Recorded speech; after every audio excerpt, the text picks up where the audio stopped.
Hey there, everyone. Gen X Man back with another video. It is Tabletop Tuesday, and it is beautiful outside. My gosh, it must have been a 40-degree difference from last night to today. It was ridiculous. So I hope everybody got out, got a little bit of sunshine, got some recharge the batteries. And as you'll notice, I am holding a microphone. I've got one of those this snap-on microphones they sell at Walmart for just 17 bucks. And I felt like the sound quality is just a little bit better, so hopefully it sounds better out there on the internet. But as mentioned before, it is Tabletop Tuesday, so I'm gonna, on the suggestion of my wife, I thought I might take a deep dive into something that I thoroughly enjoy. Just absolutely, this is just so much fun for me to do. Create characters, like whatever the system, that's always the part that just that makes or break an RPG for me. It's like, is the character generation system, is it fun? Does it allow me to get creative, color outside the lines, all that kind of stuff? And you'll see plenty of examples of that in the shelf behind me. We will get to those with Andor season 2 coming up at the end of next. It's either this month or next month. I can't quite remember. But I can already feel the wheel turning from superheroes, you know, over to Star Wars, and then at some point it'll probably go back to D&D and Lord of the Rings and all that stuff, and I'll put out plenty of videos of that stuff too. But for today we're going back to the Marvel Superheroes 1986 edition role-playing game, the FASERIP system, as they call it. Now, the character generation, this was a topic I was thinking about as I was playing some last night and rolling up characters and figuring out, who everybody was that there are two ways you can go about this in this particular gaming system. You've got the base book, which I'll show right, you got the base player's handbook from '86, nothing fancy. And then you've got the Ultimate Powers book, which I have a printout of because I haven't been able to get a real copy yet, but it's on the bucket list. But starting right out, after you've had an explanation of what the core abilities are and such, you dive into origins, which is what they consider not races per se, but if you're looking at it from a D&D lens, D&D has your stats, your races, your class, da da da. This is, your stats, your origin, your superpowers, etc. And we'll get to superpowers here in a moment. But right now, in the base set, you only have five origin possibilities, even though they have 6 tables.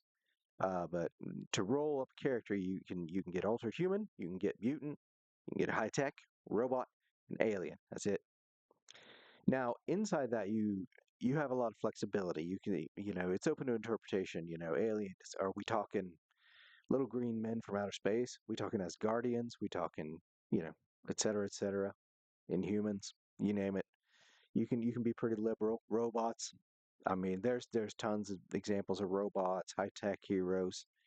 Um, and we got Moss in this room.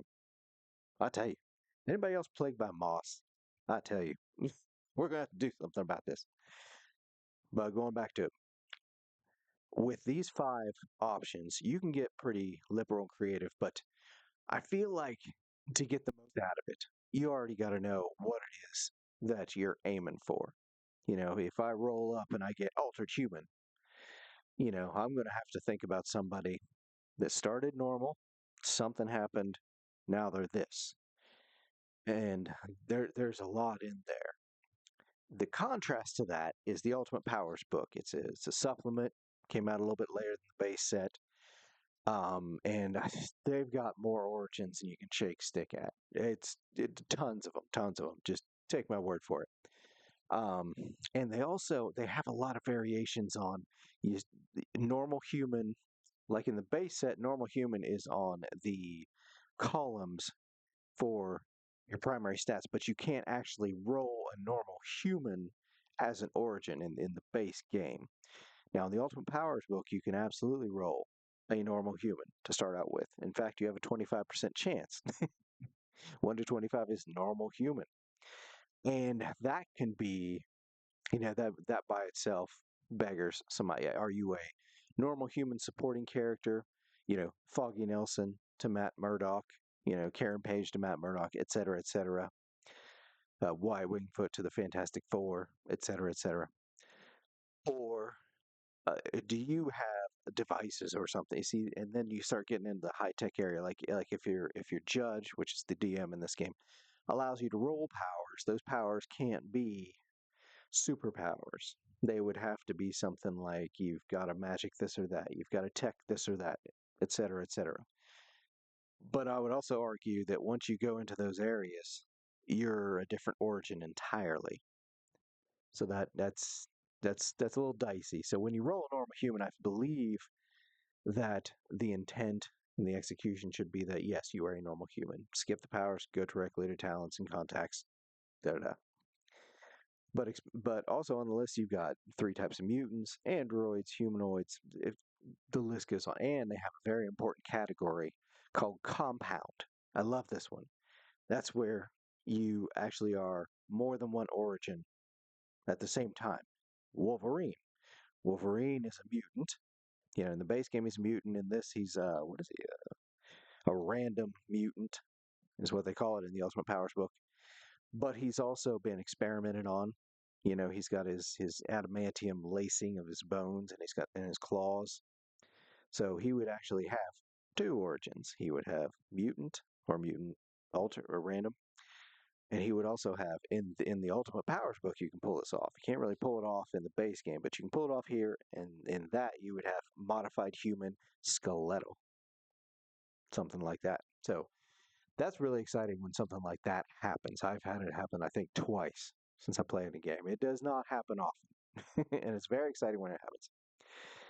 But you can see that with the Ultimate Powers book, you get a much more robust concept, and that's really going like speaking to the base game and the Ultimate Powers book. That's really where the concept you start getting the blob amalgam of what this character might be. So if you don't have a good idea, I push for the Ultimate Powers book for players who aren't sure. For myself, when I just want to figure out an idea, and that helps me. That gives me at least pushed in a certain direction. But that being said, now we move on to my favorite part, the powers. And while I mean it's true that a character shouldn't be defined by their powers, they are at the very least strongly influenced by their powers. Like if you have somebody who's got wall crawling and shoots webs, it's not hard to deduce what they're kind of shooting for. Whereas, okay, so getting down to serious here. Uh, the base game has, what is this? 2, 4, 6, 8, 10, 12. Has a dozen categories for powers, and they are clustered, and they have, basically a dozen powers inside that, maybe more, maybe less. So they are what I like to call the X-Men 97 characters. When you're just using the base set and you're rolling it, and your number of powers you're going to get from the base game is 2 to 4, something very rarely 5. But with this narrow of concept, of this narrow of a power set, I call it the X-Men 97 because when you watch something like X-Men 97, everybody has like 1 or 2 powers. Cyclops, he's got his optic blast. Nightcrawler teleports tail. You could argue, blending because of his dark fur, but they don't really push that all that much in the cartoon. So I mean, he would only have 3 powers at most. Rogue, she would just have her absorption and her flight and her body armor. And I mean the super strength and the super endurance would be rolled up in the base stats, so they don't really constitute power. So she would have 3 powers. Cyclops has 1, etc. So when you use that particular combination of systems, the number of powers and the powers available, you get a very narrow focus of a character, and that can help. I mean, that's not disparaging. That can, I mean, when you just want to sit down and go, and you don't feel like spending 45 minutes figuring out the concept of this character, the base set is usually the way to go because it's going to keep it simple. KISS, keep it simple, stupid. But if you really want to get down, lost in the weeds like I like, the ultimate powers, you will average, I guess, around 7 powers, maybe more. I mean, as long as you roll decent, you get a ton of different powers. And that can point towards the concept of something that more often than not, like I said in the base game, if you've got a concept already developed, you can use that system to make a robust and interesting character without, the need of a lot of help, like I need. uh, but the ultimate powers, on the other hand, can really help you. Like if you're just staring at a blank piece of paper, like I often do, man, like who the heck is this? The ultimate powers will throw so many powers at you, you start to get a concept. Like for example, you're writing up and you get fighting, you get mental, you get detection, you get uh, defensive, and all that kind of stuff. You start, or at least for me, I start looking at the powers available and start seeing like, are there associations between these groupings of powers? And that can be something as simple as making a human torch, where you got your fire generation over here, and you got your fire control over here, and you can turn into flame over here, and you can fly over there. There, you get it. But I really like to go out, color outside the lines, get lost in the weeds, and go looking at, you know, uh, plague carrier with molding, and then mix it with, oh, I don't know, spray or web casting or something fun like that, where it's just like you got this just walking pile of mold, just disease and everything. Haven't seen that in the comics too much. So that can be a lot of fun when you want the dice to suggest something really out there, really put the creative juices going, and just get in there and be like, yeah, okay, okay, this hasn't been done before. This will be fun. But also, another point I wanted to make when I was thinking about this video last night was that you are free to mix and match these two systems. I have not done this yet. I've been playing this game 40 years. It had just occurred to me last night. I was like, wait a minute. There's no rule saying I have to get number of powers from the base set and then only the powers offered by the base set. I could, if I want to keep the concept small, 2, 3, maybe 4 powers, I could roll the number of powers from the base set, and then I could go into the Ultimate Powers book and get the more robust, 500 and some odd powers. Even though I won't have that many of them, I'll have more choices, and vice versa. You can get the number of powers from the Ultimate Powers book, so you have more. You have 7, 8, 10, 12, whatever. And then you go in the base set with the more basic powers and mix and match those and make something, that would be X-Men 97, but would have a robust array of powers. It's fun. I don't know why that took 40 years to occur to me, but it did. Finally. So I really wanted to touch on that. If y'all out there playing the FASERIP system, Marvel superheroes, or if you're curious about it, you should definitely pick it up. I haven't shopped for replacement books recently, but last time I looked, I don't know, I think it was $20-$40 would get you everything. They're not expensive, and like I said, you can get them for free at the Marvel Forever website. I'll try to put that link down in the description again for anybody who needs it. They have almost all the books for free on there. You can just look it up there because they've been out of print so darn long. Goodness gracious! I mean, they were made by TSR.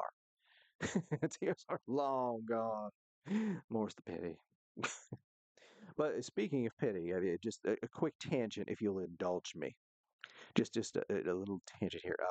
So you'll notice with my base player's handbook, you notice the cover is gone, and then that happened some time ago, and that is the replacement player's handbook that I had.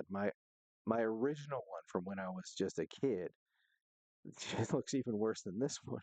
It's that, I don't buy things to sit on a shelf. I use them. They wear out. Um, but had a bit of a tragedy. The judge's book finally gave up the ghost. Oh, it just happened today. My poor judge's book. The, I noticed the cover on it was real loose, and I was like, "Oh," and I go to look, and it just falls right off, just like chicken cooked in the slow cooker, just bloop. And I'm like, "Oh, you gotta be kidding me! No, no." So I may be jumping on eBay, trying to find me replacements again. God, third damn set. But yes, any sort of thoughts or prayers that you kids out there want to offer for my poor judge's handbook. Moving on. Enough of that tomfoolery. The concept, again, the base set is going to have less numbers of powers, talents, contacts.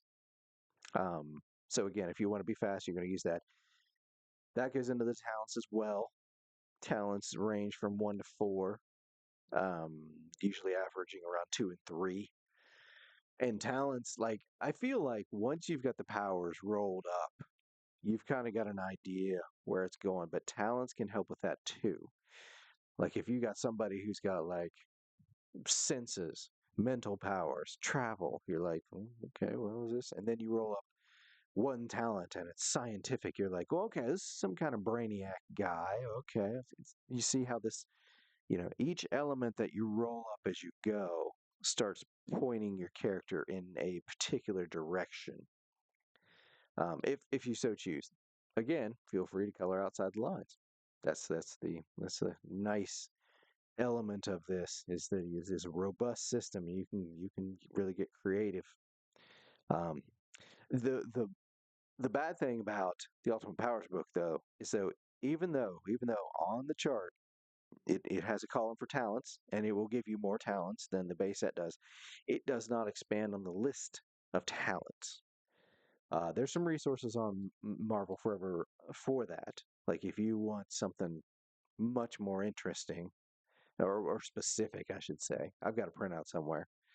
You can go with that. I choose to stay with the base set and just kind of, if there's somebody outside that, we'll just make up the talent. It says right there in the talent section. If you got an idea, work it out with the judge, give it a +1 column shift, move on. So, contacts as well, same as talents.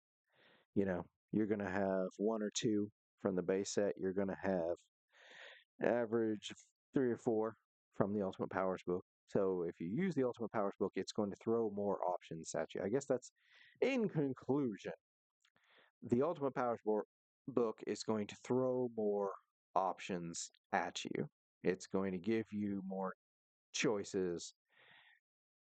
So if you don't want to go with the Amazon basics like X-Men 97, you want to go with something more robust, I highly recommend using Summerall of Ultimate Powers in your character generation. It can help you a ton in figuring out a vague concept that you're not real sure about. Just as the base set can help you, just if you've already got the concept, boom, let's get her done. Let's get in dice rolling. Boom. So, but anyway, I hope that information helps anybody that's out there playing right now or curious about it. If they're, unsatisfied with the newer versions, they want to check out what the old folks play with, which I recommend. I still think it's better. That's just my personal opinion. But I hope this helped out some folks out there, and if nothing else, I hope it put a smile on some faces. I'm loving doing these videos. I love to keep doing them. Oh, and on your way out, if I've entertained you, feel free to give it a like. And if you want to help this channel grow, go ahead and smash that subscribe button, ring the bell. Feel free to put any comments down there that you're curious about. I watch the comments as best I can.